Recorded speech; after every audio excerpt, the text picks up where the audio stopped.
বিসমিল্লাহির রহমানির রহিম।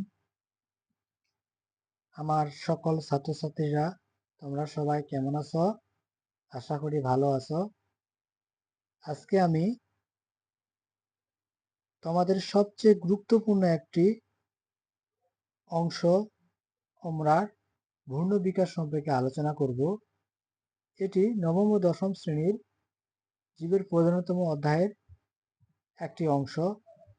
এটি ঘ নাম্বার প্রশ্নের জন্য খুবই গুরুত্বপূর্ণ এবং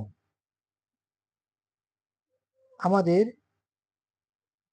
অবশ্যই পরীক্ষায় একটি কমন প্রশ্ন, সেটি হলো ঘূর্ণির বিকাশ, যা ওমরার।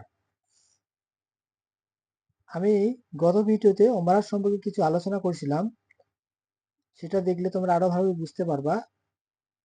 তাহলে একটি শিশু কিভাবে জন্মগ্রহণ করে সেই সম্পর্কে আজকে আমি আলোচনা করব।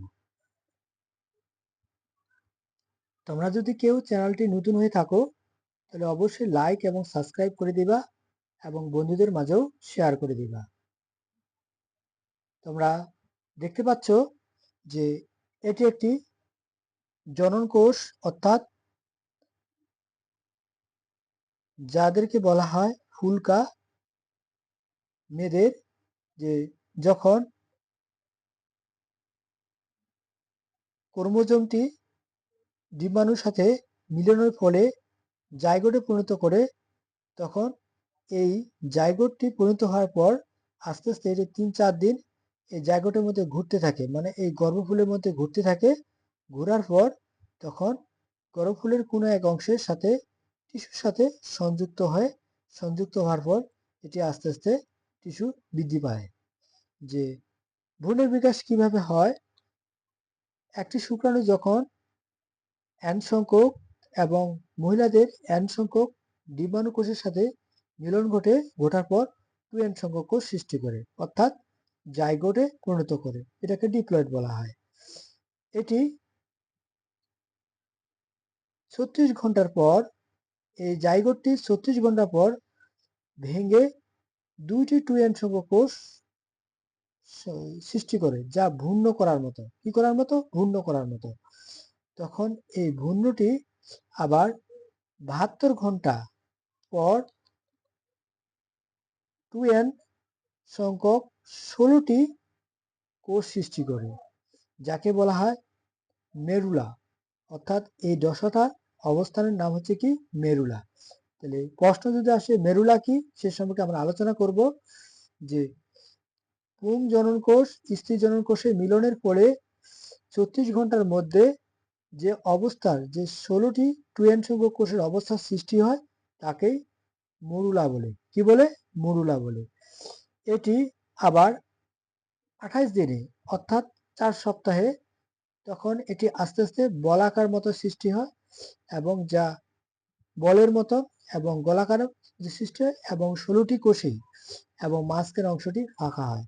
এই ফাঁকা অংশকে বলা হয় ব্লাস্টুলা। ব্লাস্টুলা কি তুলা? ব্লাস্টুলা। এটি আবার যখন 35 দিনে 35 দিনে যায়, তখন এই ব্লাস্টুলাটা চুপসে যায়, মানে বলটাকে চুপসে যায়। চুপসে যে এটি একটি উপরে ছোট সৃষ্টি হয় মাঝখানে, তখন এটাকে বলে গ্যাস্ট্রিলেশন বা গ্যাস্ট্রিলেশন। আর এই চুপসে যাওয়ার পরীক্ষাটি হচ্ছে গ্যাস তুলা। কি তুলা? গ্যাস তুলা। আর চুপসে যাওয়ার উপরের অংশকে বলা হয় গ্যাস্ট্রিলেশন। ইলেশন, গ্যাস্ট্রিলেশন। এভাবে যখন ভ্রূণটি আবার 56 দিনে, তখন 3টি স্তরের সৃষ্টি হয়। 56 দিনে কয়টি স্তর সৃষ্টি হয়? 3টি স্তরের সৃষ্টি হয়। কয়টি স্তর সৃষ্টি হয়? এবং উপরের স্তরটি হচ্ছে অ্যান্টোডাম, নিচের মাঝখানের স্তরটি হচ্ছে কি? মেসোডাম, আর বাইরের স্তরটি হচ্ছে অ্যাক্টোডাম। তাহলে মেসোডামের কাজ হচ্ছে যে হাড় এবং রক্ত সৃষ্টি করা, আবার অ্যান্টোডামের কাজ হচ্ছে হাত, পা, নখ এবং মুখ ও চোখ, চুলা ইত্যাদি, চুল ইত্যাদি সৃষ্টি হয়। এবং অ্যাক্টোডামে বা অ্যান্টোডামে নাড়ি এবং অন্যান্য অঙ্গগুলো সৃষ্টি হয়। এভাবে যখন 56 দিনে যখন এই দশায় পৌঁছে যায় তখন এটি আস্তে আস্তে ফিটাসে পরিণত রূপ করে। তখন শিশুটি ফিটাসের রূপে পরিণত করতে শুরু করে।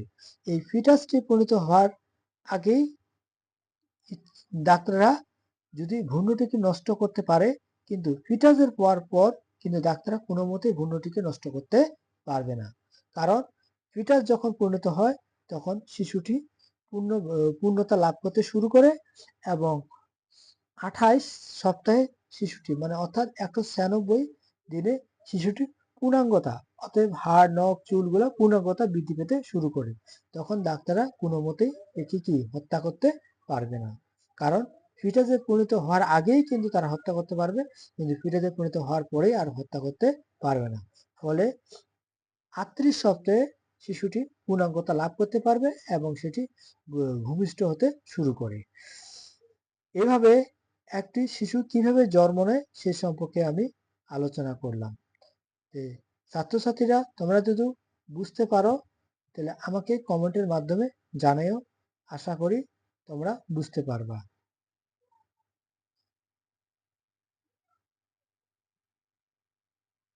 আসসালামু আলাইকুম রহমতুল্লাহি ওয়া বারাকাতুহু।